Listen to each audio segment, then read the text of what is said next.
The Denver Nuggets storm back in a comeback victory versus the New Orleans Pelicans at home. Nikola Jokic records his third triple-double of the season and officially passes LeBron James and Jason Kidd for fourth all-time. Yo, we got to tap into it. Talk about these Denver Nuggets. You are Locked On Nuggets, your daily Denver Nuggets podcast. Part of the Locked On Podcast Network, your team every day.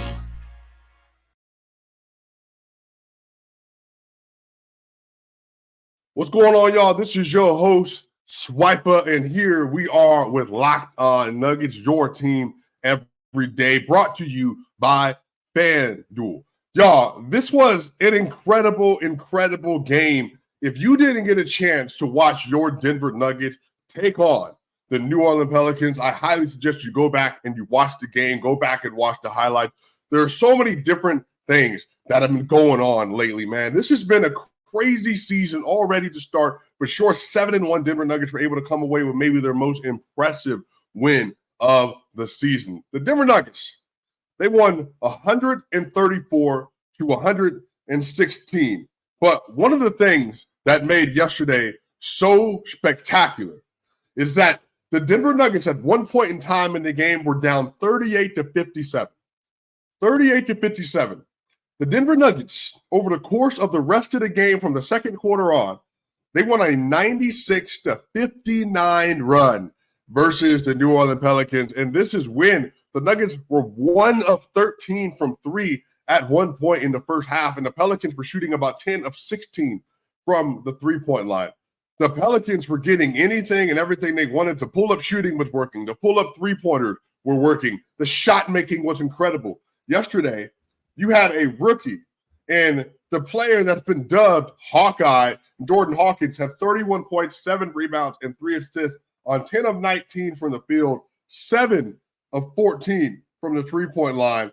And he was absolutely cooking in the first half. And then eventually the Denver Nuggets just resoundingly responded to the Pelicans' onslaught by coming out in the third quarter, going on a massive run, scoring 40 points in the third quarter window as well, y'all. And again, if you ever listen, something I like to do is that whenever the Nuggets are playing versus other competition, I like to hear what the other teams are saying about them. I'll listen to the other announcers because I want to get a feel for how teams are thinking about the Nuggets, how other opposing fan bases are feeling about the Nuggets rotation players or coaching, the front office moves, all this.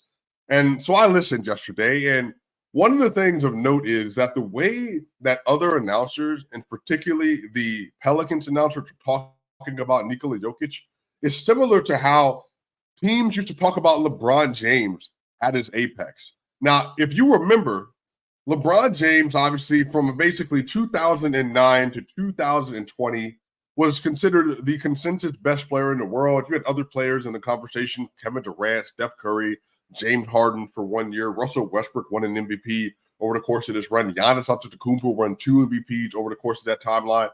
But you knew that ultimately it was going to be about LeBron.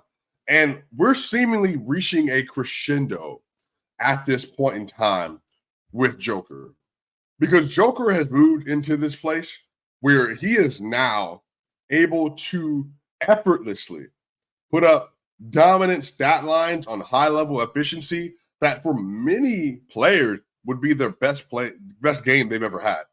That would be the best game they were ever able to concede. Yesterday, in 36 minutes, Nikola Jokic had 35 points, 14 assists, 14 rebounds, 12 assists, 15 of 24 from the field, 2 of 6 from 3, 3 of 5 from the free throw line, a block, a steal, and Nikola Jokic was a plus 16 yesterday. He was a plus 16. Nikola Jokic had a true shooting of 66.8. A true shooting of 66.8 yesterday, and just completely took over the game. Joker also passed LeBron James and Jason Kidd for 4th all-time on the triple-doubles list, now only behind Magic Johnson, Oscar Robertson, and Russell Westbrook. There's just something else that's happening right now. We are in the era of Nikola Jokic. It feels like where a player just has complete control over an entire basketball game, where the entire hopes of a franchise relies on Jokic getting out of the game and hoping to be able to beat the Nuggets when their bench unit is in the game. That is what's going on. And for Joker to be able to muster up these kind of performances, again, yesterday, it's getting in transition, getting the ball up ahead to Reggie Jackson, getting the back dunk. It's finding Julian Strawther on a cross-court skip pass for a wide-open three for Julian. It's being able to post up Jonas Valanciunas. He spins baseline, goes up right, finishes left. It's getting Cody Zeller ISO'd at the top of the free throw line. Get it back down, over the shoulder, spin move, hook, bucket. It's about getting to the spot versus Jonas Valanciunas in the clutch moment and being able to pop a nice midi right over the top. There's so many aspects of his game, and even defensively yesterday, he had a steal on a trap where Brandon Ingram did not see him coming, stole the ball from Brandon Ingram, dribbled the ball down the court, and then threw the ball up to Michael Porter Jr. for an alley-oop. And it was just a spectacular display of dominance and a player who has just reached a savant level of basketball understanding. Aaron Gordon, 15, 12, and 6 yesterday, 7 of 11 from the field. He was 7 of 9 from 2, 1 block. He was a +8 last night. He was the mainly responsible for guarding Zion Williamson yesterday. Now, Zion, had a decent game, 20, 10, and 9, almost had a triple-double. He was 10 of 22 from the field, was a -11 in his minutes. Aaron Gordon, primary defender on him. Again, he has a lot of responsibility. And now with Jamal Murray being out for the foreseeable future, Aaron Gordon is being tasked with to be maybe a secondary playmaker in the Nuggets offense. And so for him to get 15, 12, and 6 and to get high-level defense out of him, you really just can't ask for more. You just can't ask for more from what they're able to do and how they're able to play this year. I'm really impressed with the way that starters are just playing right now. Again, they were obviously elite last year, best in the world maybe. But this year they've just been at another level. Kentavious Caldwell-Pope had 15 points, 1 rebound, and 7 assists. And then on top of that was 5 of 10 from the field, 3 of 7 from 3, 2 of 2 from the free throw line. He was a +23. Game high, +23. He also had the main responsibility of guarding Brandon Ingram last night. And Brandon Ingram, 22, 2, and 5, sounds good enough. He was 10 of 22, 0 of 4 from 4. And guess what? 0 of 4 from 3. And he was a -29 in his minutes yesterday. -29. Brandon Ingram, who many think is a top 25, 30 player in the league, just not able to contribute to winning basketball at all. And for their two best players to be a combined, in Zion Williamson and Brandon Ingram, to be a combined -40 yesterday as the starting unit, it just goes to show, man, there are just levels to how good this team is. The Nuggets won 134 to 116, again, after being down at one point 57 to 38. It's just unbelievable, man. He had 7 assists last night as well for KCP. Michael Porter Jr. has his 3rd straight 20-point game, 22 points, 9 rebounds, and 3 assists for Michael Porter Jr. 8 of 16 from the field. Now, he was 2 of 6 from 3, meaning he was 6 of 10 from 2-point range, 4 of 4 from the free throw line. Michael Porter Jr. also a +13 yesterday. And MPJ had a 61.9% true shooting. He slowly but surely continues to stack up good games, and he's putting himself in a different situation and different conversation right now. Again, still coming back from an ankle injury. His defense was fairly good at times yesterday. Got lost a little bit off ball, but that happens. It happens to every player, including Joker and Aaron Gordon.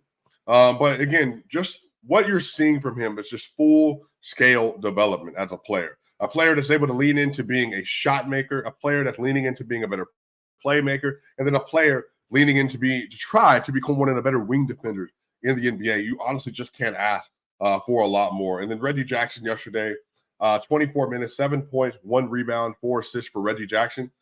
2 of 8 from the field. Reggie Jackson was 2 of 2 from the free throw line, a +16 for Mr. Reggie Jackson yesterday. So all around, the Denver Nuggets just come away with a dominant win, move to 7-1 on the season as they get ready for the Golden State Warriors on Wednesday.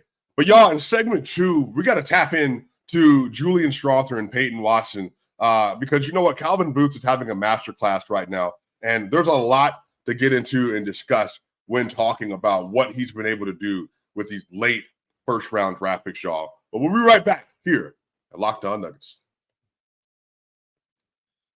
Now, I don't know about y'all, but FanDuel is my place to go for my sports betting. Right now, new customers with FanDuel get $150 in bonus bets with any winning $5 money line bet.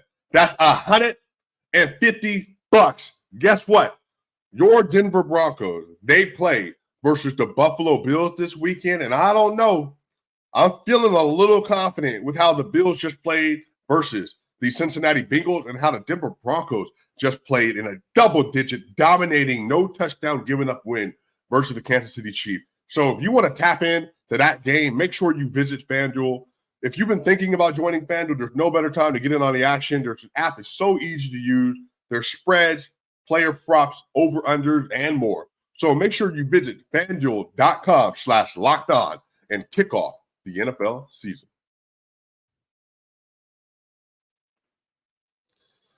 So, y'all, we are back here for segment 2 on Locked On Nuggets. This is your host, Swiper. So glad that you're here with us today at Locked On. Y'all, we got to talk about it.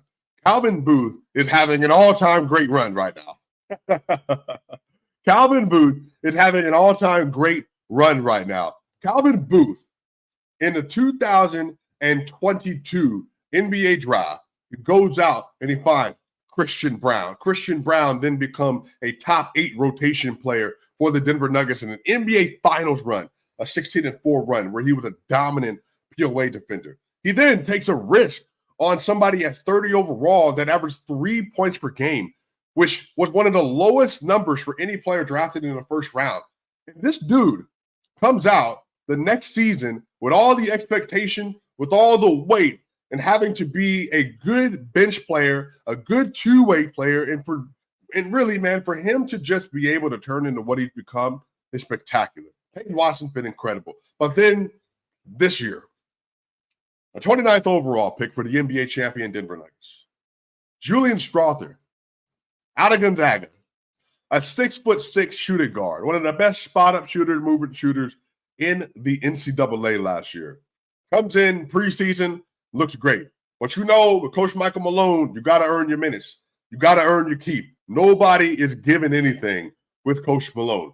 And so for him to be able to, Calvin Booth, Christian Braun, Peyton Watson, Julian Strawther, and every single one of them performed in a winning fashion yesterday versus the New Orleans Pelicans goes to show you that Calvin Booth and the Denver Nuggets front office, they're just built a little bit different.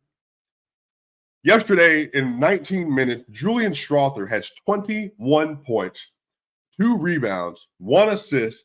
He shoots 5 of 9 from the three-point line, 8 of 13 overall from the field.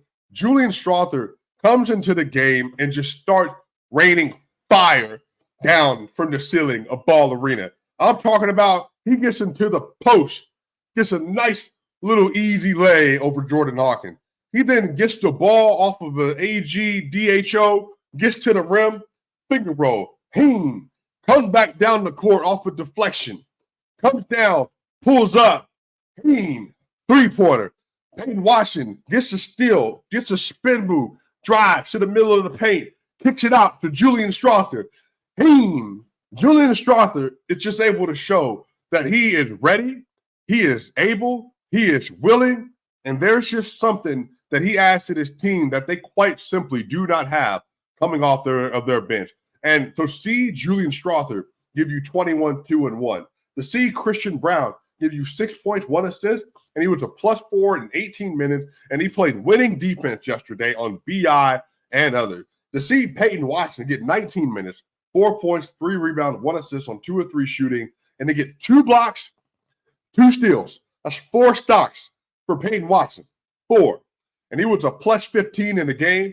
They won by 18 points off the bench. Amazing. It was an amazing performance from 3 draft picks that are in their first or second year with the Denver Nuggets organization. And on top of that, Colin Gillespie last night, 6 points, 1 rebound, 1 assist. Colin had a nice dime to Aaron Gordon off of a pick and roll right over to Zion Williamson's head. He had a nice 3 on a Nikola Jokic pass out that he hit on the left wing. And then he also drove to the basket, got an and 1 over one of the Pelicans defenders as well in the second half. He even was able to contribute yesterday, and he's on a 2-way contract, and he's also in the second year of his deal. Yesterday, the Denver Nuggets ran out a lineup where they had Colin Gillespie, they had Julian Strawther, Peyton Washington, and Christian Brown, and Aaron Gordon. And they were still getting stopped. They were still running and gunning and executing at a really high level. So it really has been a revelation to this team that they have focused on older, smart, mature players that are able to really buy into an identity. And that's Julian and that's Christian. And then you have players like Peyton Watson who have all the skill set in the world. The UCLA situation wasn't the most exemplary for what he needed at that point, but he comes out in the draft, and as somebody and everybody who looked at him said, an underdeveloped player, didn't do anything in college, averaged 3 points a game. Yeah, has nice tape, but what can we really do with it? And Calvin Booth says, watch this. The Denver Nuggets have built their rotation off the bench. You have Reggie Jackson, who's starting right now, but having Julian Strawther, a 6'6" sharpshooting wing, having Christian Brown, a 6'6" defensive wing, Peyton Watson, a 6'7", 6'8" defensive wing with some upside offensively as well.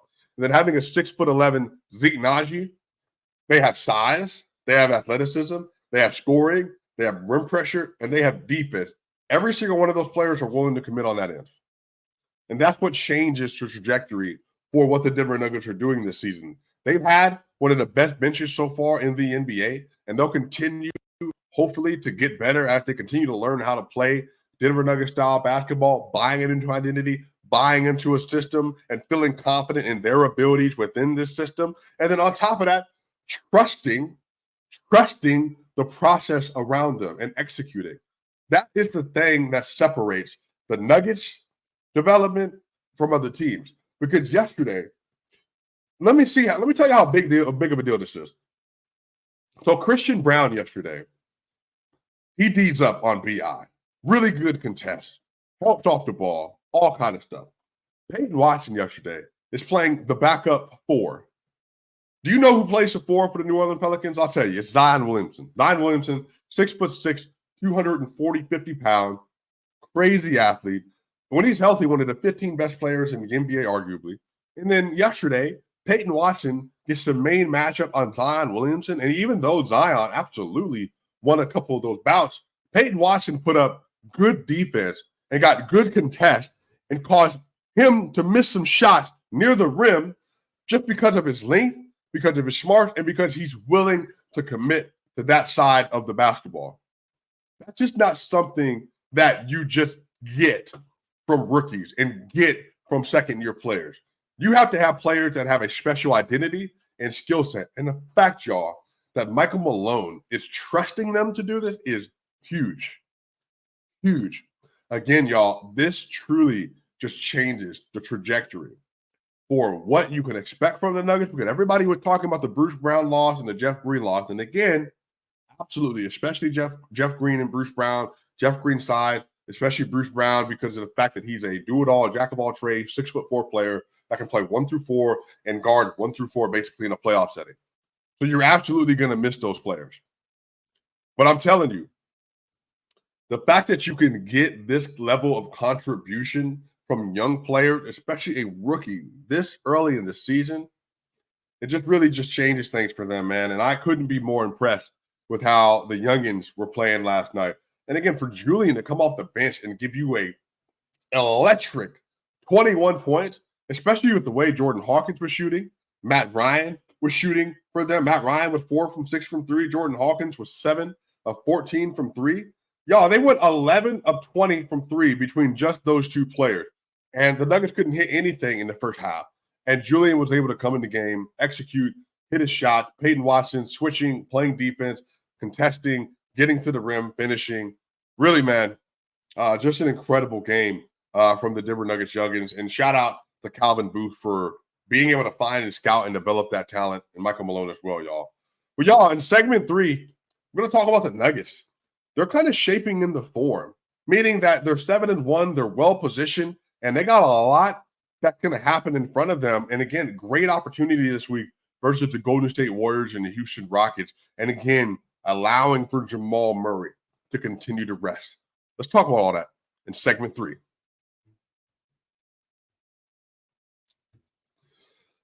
Welcome back to the Locked On Nuggets. This is your final segment with your host, Swiper. You will have an episode from Adam and Matt tomorrow, and then I'll be back up with you on Friday as well for another episode. Y'all, we got to tap into this, man. This is interesting. The Denver Nuggets are truly developing into form. The way that they've been playing, the consistency that they're playing with, the trust they're playing with, they're just on another level. So, y'all, one of my favorite websites to go to is Dunks and Threes. It's a pro basketball analysis, and it gives you the adjusted net rating and the adjusted offensive rating and defensive rating for each team in the NBA. Now, the Denver Nuggets are currently ranked as the second best team in the NBA per net rating. They're a plus 5.8 with a 116.6 adjusted offensive rating, which is second in the NBA, and then a 110.8 adjusted defensive rating, which is ninth in the NBA right now as well.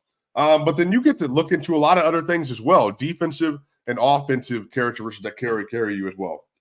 So the Nuggets defense is allowing an effective field goal percentage of 51.1.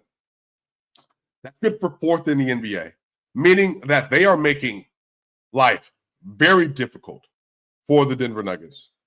Very difficult in terms of they're making it difficult for other teams playing against the Denver Nuggets because they are putting so much pressure on you to have to score efficient shots and make contested shots, meaning you got to try to get to the rim.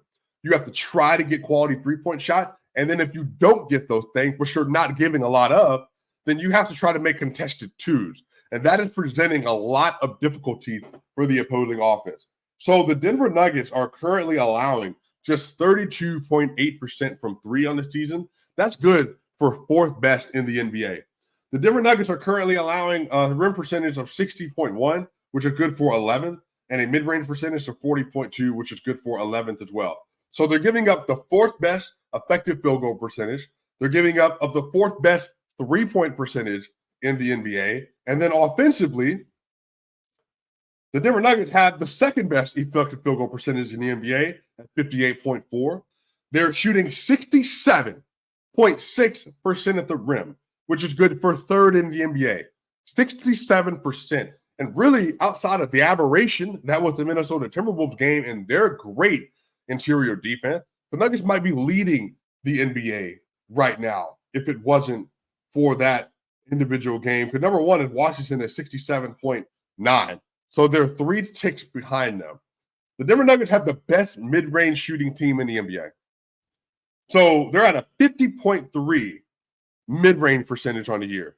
That's Nikola Jokic, Jamal Murray, that's Kentavious Caldwell-Pope, that's Michael Porter Jr., that's Reggie Jackson, and Julian Strawther with that little push shot that he does from near the free throw line.